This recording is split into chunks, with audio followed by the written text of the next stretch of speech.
Pemirsa, melalui tulisannya di media sosial, dokter spesialis penyakit dalam Rumah Sakit Mas Mitra Jati Makmur, Kota Bekasi, Jawa Barat, Agni Sugiatmo, bercerita tentang pengalamannya menghadapi virus corona dan menyebut manusia bisa hidup berdampingan dengan virus. Berikut wawancara Jawapos TV bersama Agni Sugiatmo.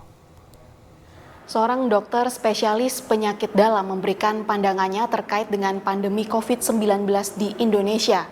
Ia mengunggah tulisannya di akun media sosial miliknya. Saya sudah bersama dengan beliau, Dr. Agni Sugiatmo. Apa kabar, dokter? Halo, baik-baik aja Mbak, terima kasih. Sehat, alhamdulillah. Baik, Dokter Agni, ini kan di saat publik merasa takut, panik, timbul kepanikan. Kemudian Dokter Agni muncul di tulisan di media sosial yang menebarkan kita harus berdamai dengan virus corona. Ini berdamai dalam arti apa dan bisakah sebenarnya manusia ini hidup berdamai dengan situasi sekarang ini dengan virus yang menakuti semua orang? Oke, ya mau nggak mau kita harus berdamai. Karena virus ini kan mudah sekali penularannya. Tapi apakah semua kemudian terinfeksi kan belum tentu. Apakah semua menjadi sakit? Belum tentu. Apakah yang sakit kemudian menunjukkan gejala? Belum tentu. Apa yang sakit kemudian ke rumah sakit? Enggak juga. Enggak juga. Soalnya selama pandemi ini ditetapkan di Indonesia, di lapangan justru praktek saya sepi, ya, klinik sepi, rumah sakit sepi, UGD juga sepi. Virus ini kan dia menyerang saluran nafas. Gejala yang utama adalah pneumonia, sesak napas dan batuk-batuk. Ya. Siapapun tidak akan tahan untuk tidak ke rumah sakit kalau dia sesak napas. Percaya deh, karena saya juga ada sakit asma. Sesak sedikit saya pasti akan mencari oksigen minimal, atau saya mencari obat yang akan memulihkan dari rasa sesak itu. Nah, kenyataannya tidak seperti yang digambarkan di media sosial. Kenyataannya tidak sama dengan di Amerika, di Spanyol, di Italia. Dan saya juga cross check teman-teman saya yang rumah sakitnya juga rumah sakit rujukan COVID dan dia lebih prepare gitu, lebih siap. Ada berapa kamar, 30 kamar dia siapin. Bednya tuh nggak pernah penuh. Dari 30 kamar paling 26, paling tinggi itu selama pandemi ini 26. Itu pun isinya ada yang PDP, ODP yang terkonfirmasi 50% dari itu. Gitu. Dokter, ini bisa dijelaskan walaupun konsep kita hidup berdampingan, berdamai dengan virus, apakah protokol kesehatan itu tetap berlaku? Misalnya seperti kita sehari-hari mencuci tangan, menjaga kesehatan kita, menggunakan masker, itu tetap harus. Itu salah satu dari perilaku hidup bersih dan sehat yang memang harus kita jaga. Kita juga harus belajar dari pandemi ini ya, walaupun mungkin kita tidak terlalu berdampak dibandingkan negara-negara yang ada di media sosial gitu ya, di media-media. Cuman ya kita tetap harus berjaga-jaga. Karena apa? Karena akan ada lagi nanti pandemi yang lain, epidemi yang lain, SARS 1, SARS 2, flu burung kayak, flu babi kayak, ya, akan ada lagi yang muncul. Dan kita sebaiknya harus mulai belajar dan berubah.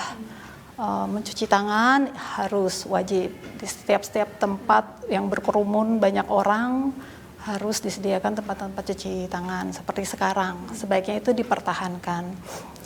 Dan menggunakan masker itu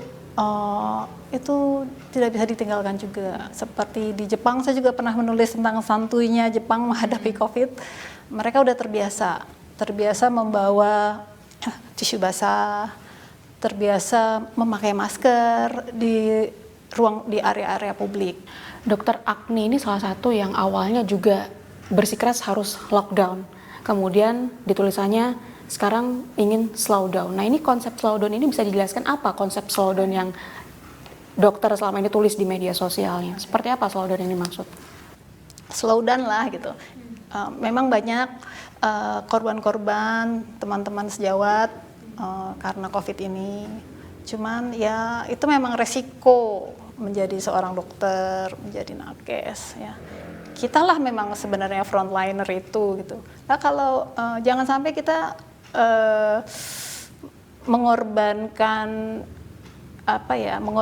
ilmu kita, mengorbankan pengetahuan kita, kepedulian kita Untuk pasien karena kita paranoid dengan virus ini gitu ya. Wong kita tuh setiap hari ketemu virus kok, setiap hari ketemu TB kok, setiap hari ketemu hepatitis A lah gitu ya. Kita udah biasa nih, kita udah biasa terpapar ya, kita udah biasa terpapar. Jadi saya ngajak slow down deh, slow down. Jangan terlalu menyamakan apa yang terjadi di Amerika dengan di Indonesia. Jangan terlalu melihat berita-berita yang membuat kita semakin takut. Gitu. Jangan juga takut karena nakes terus dia akan kemudian sakit berat dan meninggal gara-gara COVID ini. Jangan. Kita harus bersikap pas gitu ya. Pas ya. Jangan kita terlalu takut berlebihan dan juga kita jangan kehilangan kewaspadaan. Itu aja. Terakhir Dokter Agni, apa pesan dokter buat masyarakat di luar sana yang selama ini masih salah kaprah, kemudian panik, takut, dan karena Presiden Joko Widodo juga sudah menginstruksikan untuk masyarakat, ayo hidup berdampingan, hidup dengan berdamai dengan virus ini.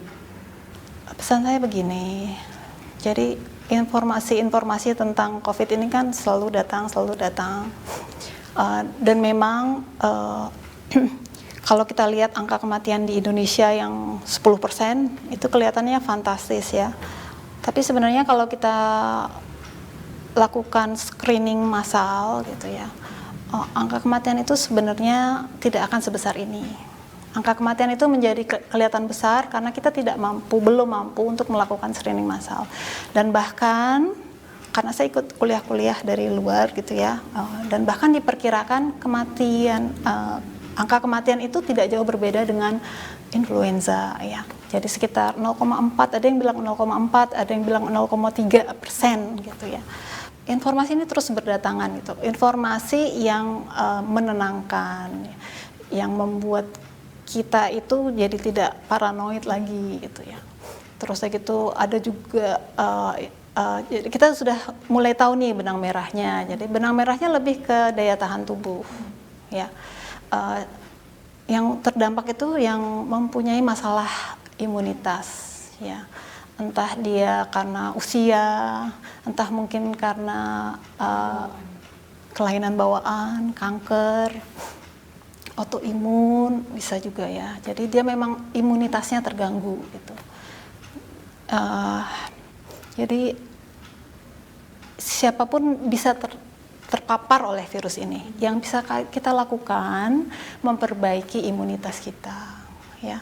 Apa yang bisa kita lakukan ya sudah saya share juga, tidurnya lah, berjemurnya lah, hindari stres dan mau nggak mau kita harus menerima kehadirannya. Dia bisa ada di samping saya, di badan saya, di rambut saya, di jilbab saya, Mama, di bunga ini.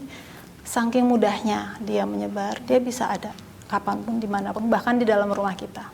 Kita lockdown, tapi ternyata virus itu sudah ada dalam rumah kita.